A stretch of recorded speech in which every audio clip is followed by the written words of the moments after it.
السلام عليكم ورحمة الله وبركاته. كم جرتن كبجمتوتا فجالتمتوني هردفتوني برسا رما الحمد لله هاني نغكوت نغين كي ينجالا هن كبجادا بك جرت مرس نغو دعوتن كي فيديو أرخ نكاسة آپي أجايبات نسنيف كبادرف فايدان آپي كناتي سيرو نم توك سنيف بلبلة چودا بلبل كيسن مكا أبا سنيف بلبلة سن سنيف وام يوكين سنيف مي چودا أتا بلبل سنلين يو بلبلة كيسن رات سجل منجا چودا لكو سهارون تقولين يو سنيت بلبلة چودا على طول نم سن اينيو كتاية چودا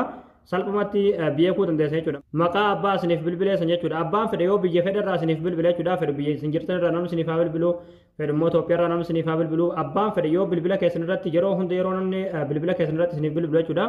Bilbilli keessan maqaa abbaa isiniif bilbileessan isiniif himu yookiin isiniif waama jechuudha. Aappiin kuni aappii ajaa'ibaatii gabbuufadhaa itti fayyadamaadhaan isinin jaa. Hayyee daawwattan kiyyaa aappii kana gabbuufattanii itti fayyadamuudhaaf as Google Chrome keessan dhuftanii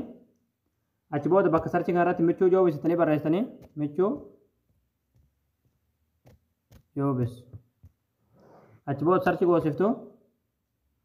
achi booda asirratti michuu joobis.com fajoo irratti yeroo tokkoof kilikni gootu achi booda haala kanaan asitti isin fida asirratti ayikoonii sarchiin jirti irratti yeroo tokkoof kilikni gootu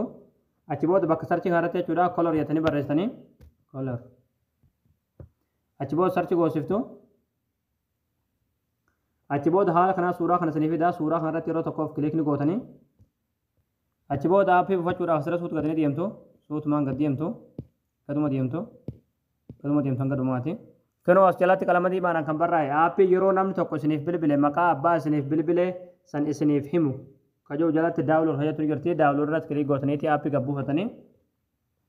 hayyee daawwattan kiyya aappii buufatanii yeroo ragaltan aappiin kunoo haala kanaan isiniif dhufa jechuudha as jalatti get start kan kilikni gootu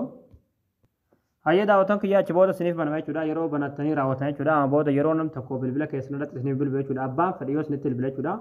lakkoofsi haaroon yeroo isin irratti bilbilamu jechuudha alaatul bilbilli keessan jechuudha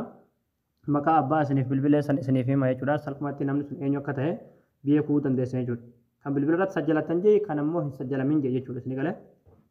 aappii ajaa'ibaatii itti buufadhaa itti fayyadamaadhaan isin jaa egaa daawwattoon kiyyaa isin galee jeetan abdii qabaa barnoonni keenya har'aadhaa asirratti raawwataa barumsa bareedaa barumsa haaraa argachuudhaaf tokkotti keenyaaf haaraa taatan foloo gootanii hordofuun dagatinadha akkasumas viidiyoo keenya namni baay'een argee akka irraa fa'aatimu laayik sheer waliif godhaadha barumsa birooti nagaltu deebinutti waan hordoftaniif galatooma.